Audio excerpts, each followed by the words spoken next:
Hey everyone, and welcome to the Money Girl podcast. My name is Laura Adams. I'm a personal finance expert, speaker, spokesperson, and award-winning author based in Austin, Texas.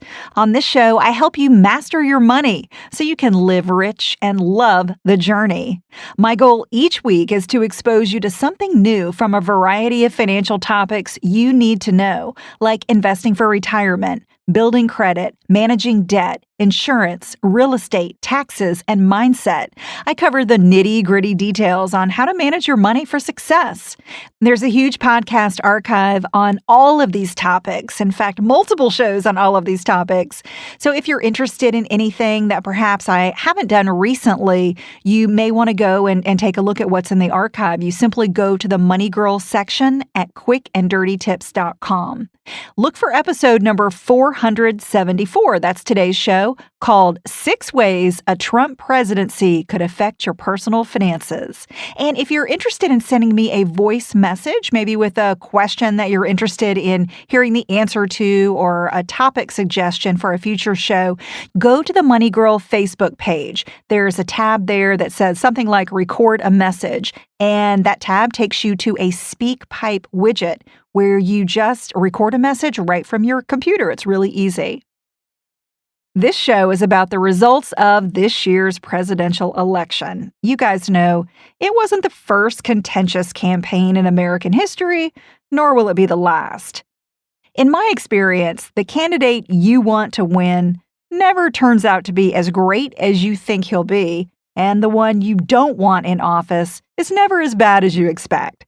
For better or for worse, Donald Trump's surprise presidential victory brings 4 years of uncertainty. No matter if you're celebrating or protesting, in this podcast, I'll cover 6 key areas where the president-elect could change your personal finances and offer advice to manage your money no matter what's around the corner. No one can deny that Trump has done a great job growing his personal wealth. But whether he can make the American economy more prosperous remains to be seen. From the promises made during the campaign and post-election, here are 6 ways his presidency could affect your finances.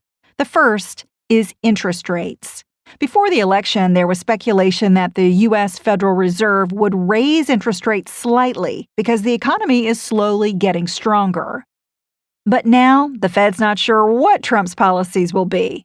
Economic uncertainty means that rates probably won't budge in the short term or perhaps for the next year or 2. That means the variable interest rates you're paying on certain types of debt, like credit cards, lines of credit, and adjustable rate mortgages, won't go up anytime soon. Trump tends to favor deregulation, which could allow consumers more access to credit. So if you're in the market to buy a home or to finance a business startup in the next few years, it could be easier. However, economists warn that less regulation could lead us back to those loose lending practices that blew up by 2008 and caused the last recession. The second big area of your finances that a Trump presidency could affect is healthcare. Republicans have been trying to repeal the Affordable Care Act, or ACA, known as Obamacare, since it became law in 2010. Now, they have a real chance because during the campaign, Trump vowed to ask Congress to repeal Obamacare on his first day in office. Interestingly, a few days ago, Trump said that he likes certain parts of Obamacare. These include key aspects of the law, such as the ban on denying coverage for pre-existing medical conditions, the ban on lifetime coverage caps, and allowing young people to stay on their parents' health plans until age 26. It's important to understand that the ACA is a massive piece of legislation with more than 10,000 pages that contain more than 11 million words. Just for contrast, my book, Money Girl: Smart Moves to Grow Rich, is about 250 pages and 60,000 words. The law actually includes a total of 109 regulations, and some of them have nothing to do with healthcare or insurance. There's no button that Trump or any lawmaker can push to instantly reverse Obamacare. Changing legislation as big and complicated as the ACA is a major undertaking that will take time. Health insurance is already locked in for 2017 because insurers set prices and product offerings early each year for the following year. Disrupting consumer options for policies they've already purchased seems highly unlikely. A sudden interruption of coverage would put the entire industry in a tailspin and cause serious backlash for Trump. The new administration and Congress won't want tens of millions of uninsured and angry Americans causing an uproar. Previous attempts to repeal Obamacare proposed a multi-year transition for certain aspects of the law. My take is that a Trump-approved phase-out, including any changes to subsidies that have made premiums more affordable for millions of consumers, wouldn't begin until 2018 at the earliest. Open enrollment for 2017 health coverage began on November 1 and ends January 31, 2017. If you don't have coverage, the Obamacare penalty will still be in effect until it's legally changed.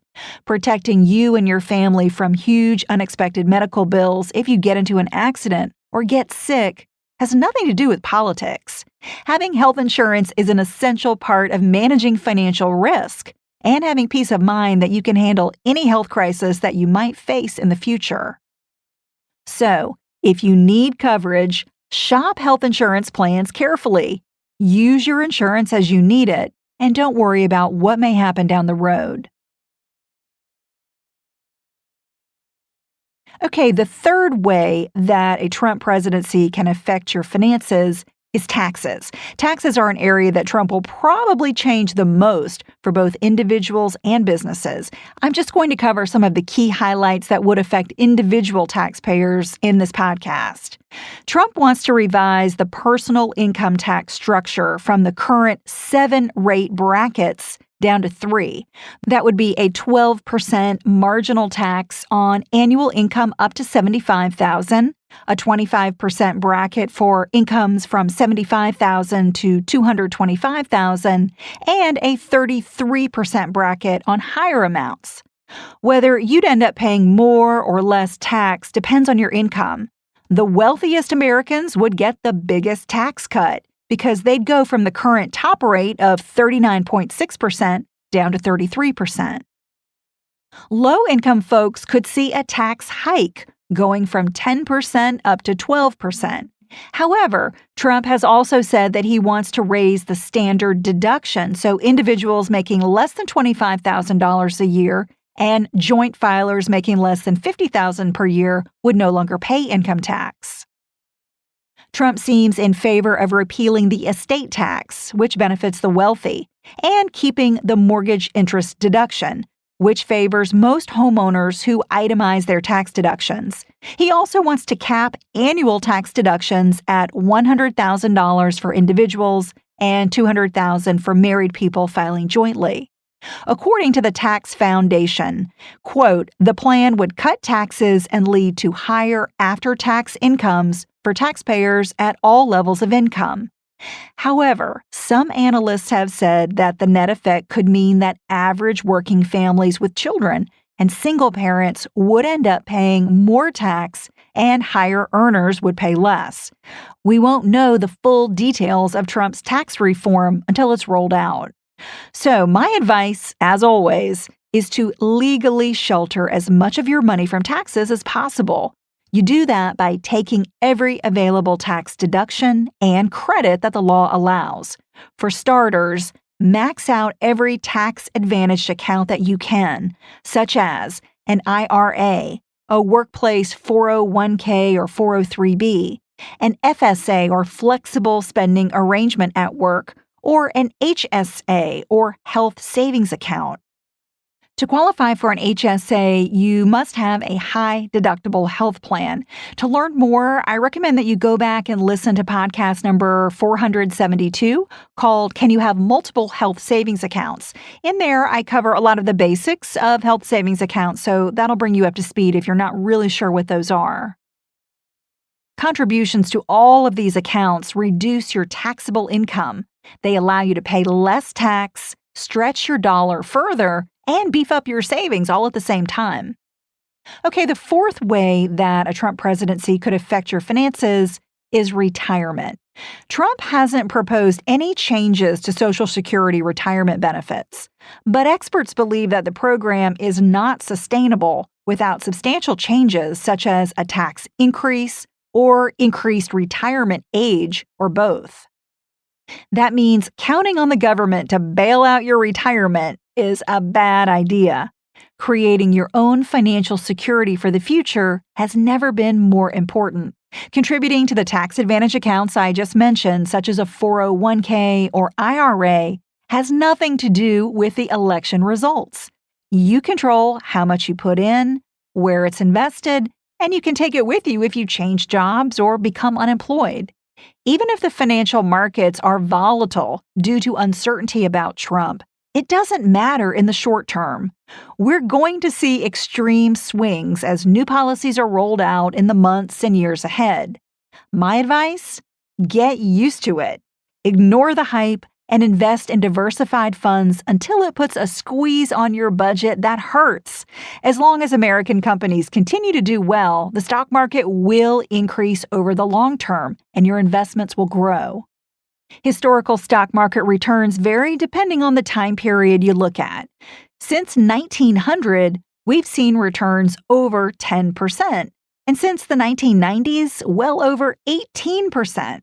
Now, that doesn't mean you can count on double-digit returns, but if you're 25 years old and invest $500 per month at a 7% average return, you'll have $1 million before your 62nd birthday. And if you begin saving for retirement a little later at age 35 and contribute $500 a month with an 8% average return, you'd be a millionaire before age 70. Successful investing is more about the discipline to save money on a regular basis and patience to see it grow over the long term than it is about market timing or who's in the White House. One of the biggest expenses you're likely to have in retirement is health care. So, in addition to saving as much as possible month after month, stay healthy. Get plenty of exercise and make a commitment to upgrade the quality of your diet. Feeling good and boosting your brain power will also help you live up to your full potential and earn as much as possible so you have plenty of discretionary money to invest and save for a comfortable retirement. The fifth way your finances may be affected are jobs and consumer prices. A Trump presidency could bring more or less job security depending on your industry. For instance, he's promised lots of new infrastructure, like upgrades to airports and bridges. That sounds great if you're in the construction industry. But if Trump follows through on threats to deport millions of immigrants, businesses that depend on their skills would be left in a labor shortage.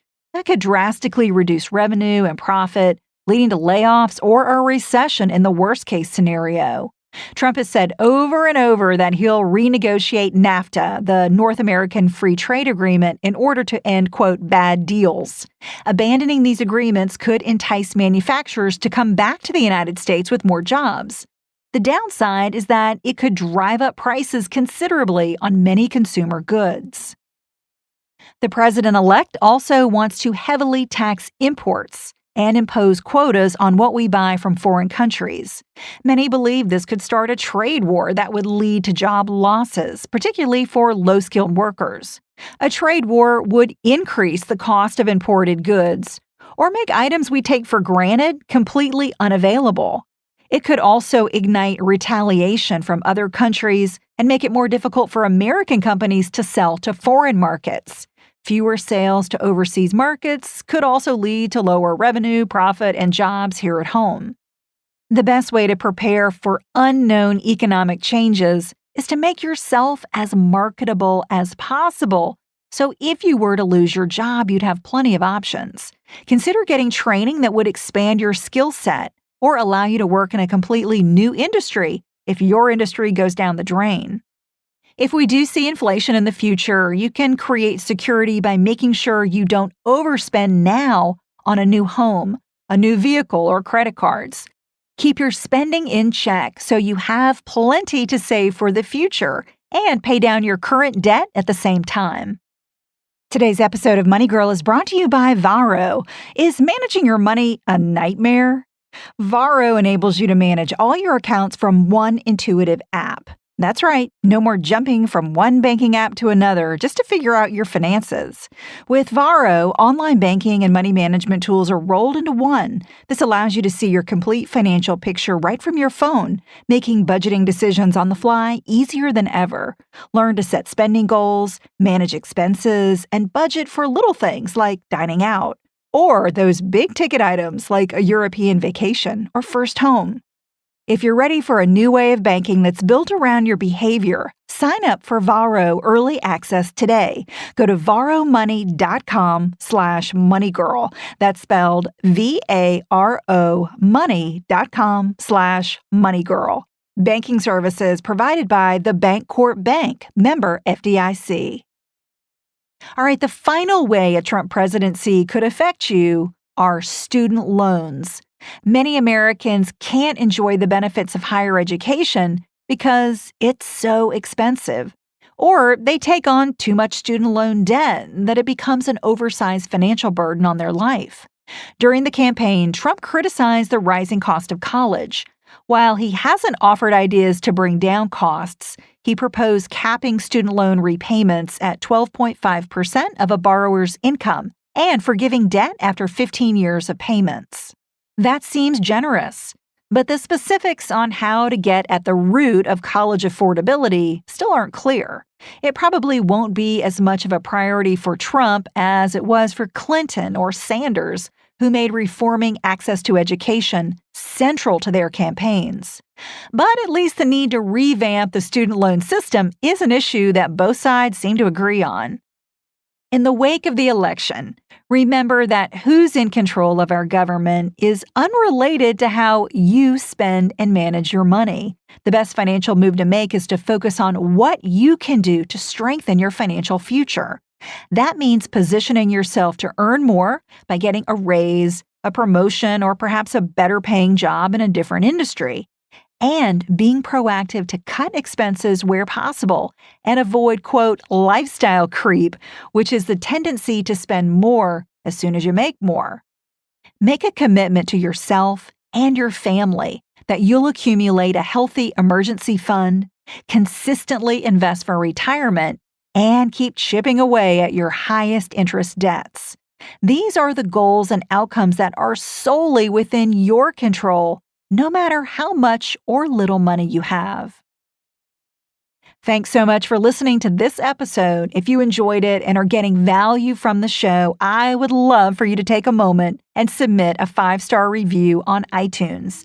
And if you want to keep the money conversation going with me and a really great, smart community of people, I'd love for you to join my private Facebook group called Dominate Your Dollars. To request your invitation, you can visit Dominate Your Dollars on Facebook or send me a text message for immediate access. Just text dollars, that's DOLLARS, to the number 33444. I'm in the group as often as I can, so I hope to see you there. You can also find me on Twitter. My handle is @Laura Adams, LauraAdams with no space. Send me a question or a comment anytime on my contact page at lauradadams.com. That's all for now. I'll talk to you next week, courtesy of Money Girl, your guide to a richer life.